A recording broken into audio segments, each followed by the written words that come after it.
Sa mundo ng showbiz, maraming kwento ng tagumpay at kasikatan. Pero sa likod ng mga ngiti sa kamera, may mga buhay na tahimik na naghihirap. Isa sa mga kwentong iyon ay tungkol sa isang babaeng minahal ng madla, hinangaan sa kanyang kagandahan, at kinilala sa talento. Pero ang kanyang buhay ay nagtapos sa paraang hindi inaasahan. Ang pangalan niya ay Maria Teresa Carlson. Marami ang nakalimot na sa kanya. Pero noong dekada 80, siya ang isa sa mga pinakasikat na mukha sa telebisyon. Kilala siya bilang isang beauty queen, artista, at komedyante. Ngunit noong 2001, muli siyang pinag-usapan ng bansa matapos matagpuan ang kanyang bangkay sa labas ng kanyang apartment sa Green Hills, San Juan. Sabi ng mga pulis, tumalon daw siya mula sa ika-23 palapag ng gusali. Pero marami ang hindi naniwala. Ayon sa kanyang mga kaibigan at kakilala, hindi raw magagawa ni Maria na tapusin ang sarili niyang buhay. Mahal na mahal daw niya ang kanyang mga anak. Ang iba naman ay nagsabing baka may ibang dahilan sa likod ng kanyang pagkamatay. Hanggang ngayon, nananatili itong misteryo. Pero bago po ang lahat, baka pwedeng pa-like ang video na ito. Dahil napakalaking bagay na ito sa aming content creators. At mangyaring i-comment sa baba kung taga saang lugar ka para malaman namin saan umaabot ang ating mga video. Maraming salamat po.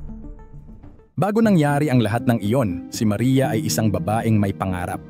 Ipinanganak siya noong Oktubre 15, 1962 sa Maynila. Ang kanyang ina ay isang Filipina na si Zenaida Guojas mula sa Zambales at ang kanyang ama ay isang Amerikano. Lumaki si Maria sa San Francisco, California. Pero noong siya ay 5 taong gulang, nagbakasyon sila sa Pilipinas. Doon niya naramdaman na gusto niyang dito tumira. Mahilig siya sa pagandahan, modeling at pag-arte.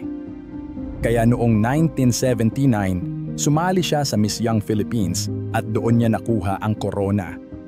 Dahil sa taglay niyang ganda at talino, siya ang kinatawan ng bansa sa Miss International Pageant sa Tokyo. Pagbalik niya sa Pilipinas, napansin siya agad ng mga producer sa telebisyon. Mabilis siyang kinuha sa isang sikat na sitcom noon na Chicks to Chicks. Sa palabas na ito, nakasama niya sina Nova Villa at Freddie Webb. Dito rin siya nakilala sa kanyang mga nakakatawang linya at sa kanyang malakas na personalidad. Isa sa mga pinakatumatak sa kanya ay ang linya na "Si ikaw, si ako" na naging popular sa mga manonood. Dahil doon, naging isa siya sa mga unang Phil-Am na umangat sa showbiz kahit hindi perpekto ang Tagalog. Maganda, palabiro at natural sa harap ng kamera si Maria. Pero sa likod ng mga tawa at palakpakan, may mga pagsubok din siyang dinaanan.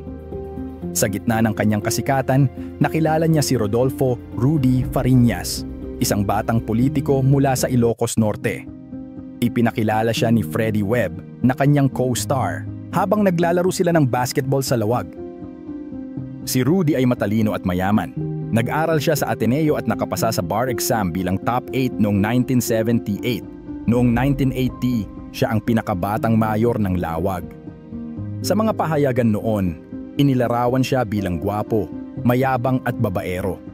Pero sa kabila ng kanyang imahe, nabighani si Maria sa kanya. Madalas siyang bumisita kay Rudy sa Ilocos hanggang sa tuluyan na silang nagkagustuhan. Noong 1983, nagpakasal sila sa Las Vegas at sinundan pa ng kasal sa simbahan sa lawag. Sa paningin ng marami, perpektong mag-asawa sila.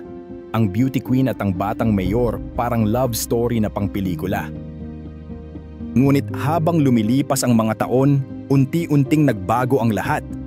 Sa bawat ngiti sa harap ng tao, may mga lihim na nagsisimulang mabuo sa likod ng kanilang tahanan. Mga lihim na sa pagdaan ng panahon ay magiging simula ng isang trahedyang babago sa buhay ni Maria Teresa Carlson.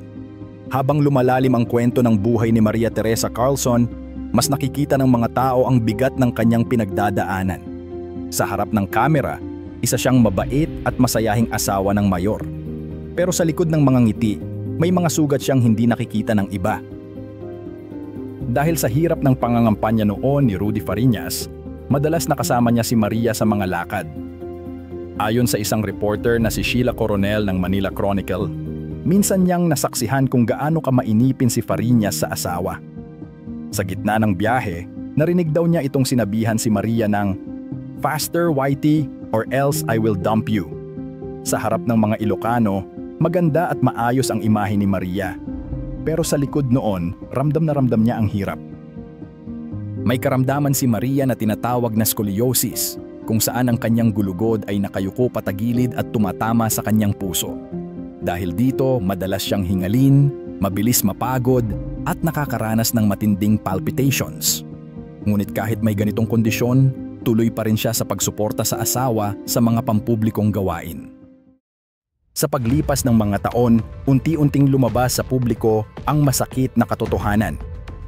Noong 1996, isang liham ang ipinadala ni Maria kay Senator Leticia Ramos Shahani na kilalang taga-suporta ni Fariñas. Sa sulat, malinaw niyang sinabi na gusto na niyang hiwalayan ang asawa dahil sa paulit-ulit na pang-aabuso. Ikinuwento niya na madalas siyang bugbugin hanggang magkulay itim at asul ang kanyang katawan. Minsan pa raw ay dinadaan siya sa water torture. Nilagyan niya ng thumb mark ang sulat bilang patunay na totoo ito. Nang lumabas ang balita, naging malaking issue ito sa buong bansa. Agad itong tinutukan ng mga mamamahayag. Habang buntis sa kanilang panganib na anak, nagpaunlak si Maria ng isang panayam sa programang Probe noong Oktubre 1976. Doon niya ikinuwento ang lahat ng ginawa sa kanya ng asawa. Ayon kay Maria, nagsimula ang lahat sa simpleng sampal hanggang sa mas matindi pang pananakit. Minsan daw ay nilalagay siya ni Rudy sa loob ng kahon, nilalagay ang baril sa bibig niya at binubuhusan ng tubig, Sprite o 7-Up habang tinatakpan ang mukha ng basang tuwalya. Hindi niya gustong ipahiya ang asawa. Wala rin daw siyang hinihinging pera. Ang tanging gusto lang niya ay kalayaan. Kalayaan mula sa pananakit at takot.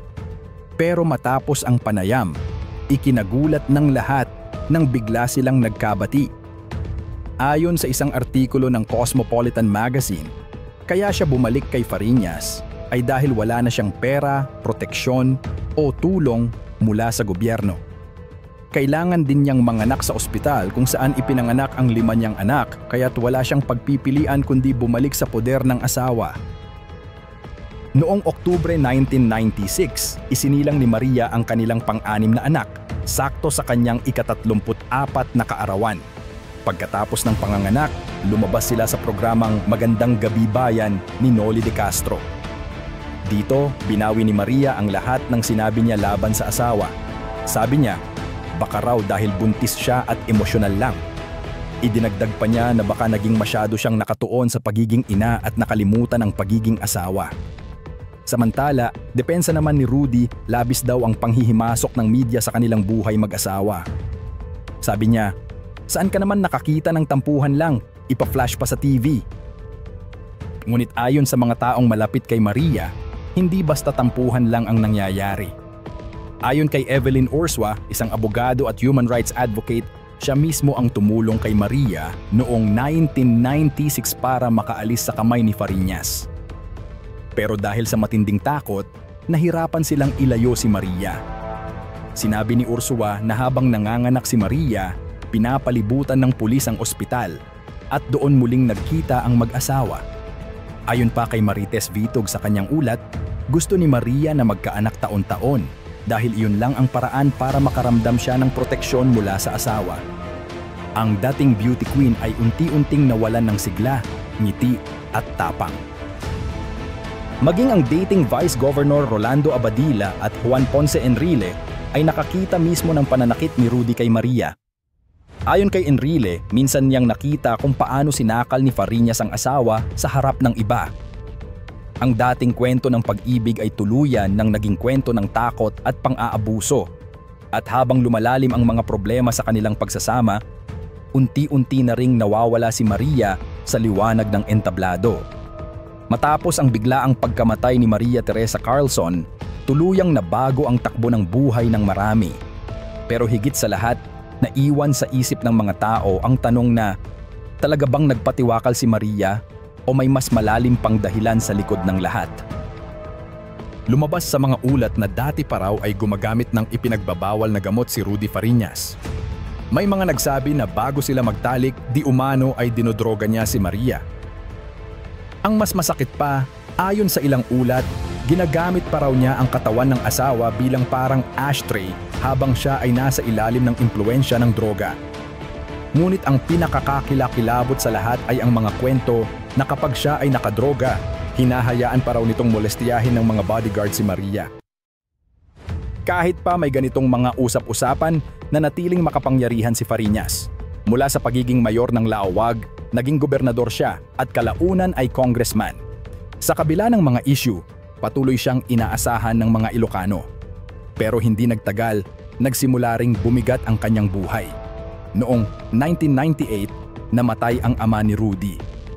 Pagkalipas ng isang taon, sumunod naman ang kanyang kapatid. At noong 2001, natalo siya sa halalan. Parang unti-unting bumabalik sa kanya ang mga sakit na dati hindi niya pinansin.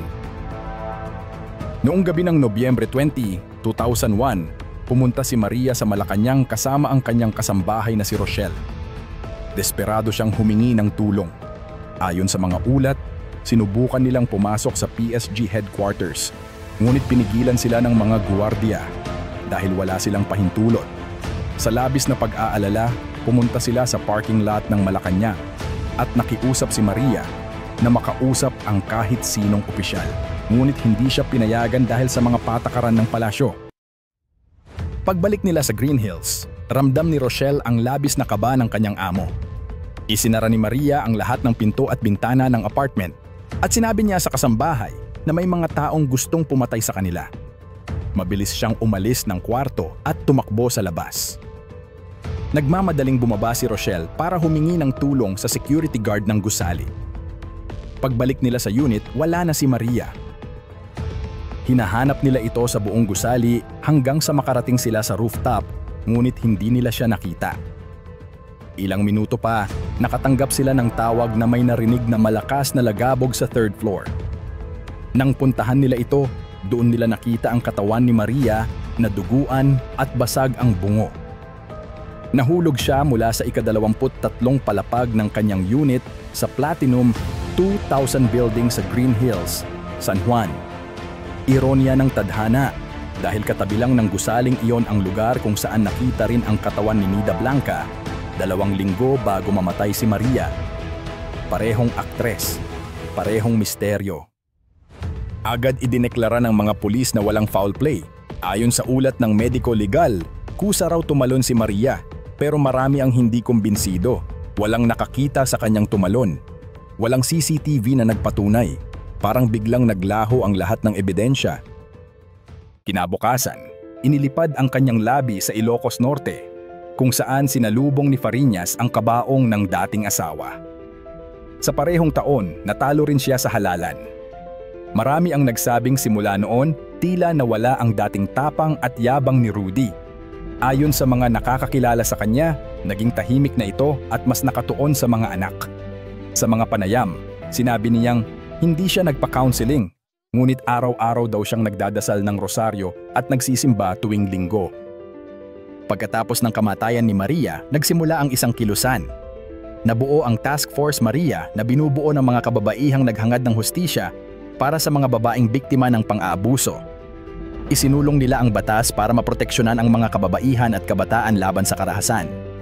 Noong Marso 2000, pinirmahan ni dating Pangulong Gloria Macapagal Arroyo ang Republic Act 9262 o Anti-Violence Against Women and Their Children Act. Ang batas na ito ay nagsilbing sagot sa mga sigaw ng mga babaeng tulad ni Maria na minsang hindi pinakinggan ng lipunan. Ang kwento ni Maria Teresa Carlson ay hindi lang kwento ng isang artista o beauty queen. Isa itong paalala sa lahat na kahit gaano kaganda, kasikat o kayaman ang isang tao, hindi iyon garantiya ng kaligayahan. Ang mga ngiti sa harap ng kamera ay minsan ay tinatakpan lamang ang kirot sa likod ng mga mata.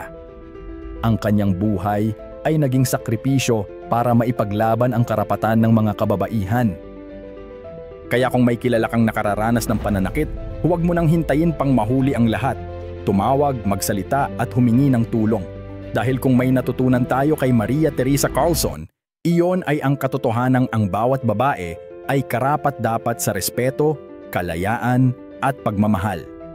Ito ang Beyond Stories PH. Kung gusto mo pa ng ganitong klase ng kwento, huwag kalimutang i-like, mag-comment at mag-subscribe sa aming channel. Marami pang kwentong Pilipino ang dapat nating marinig.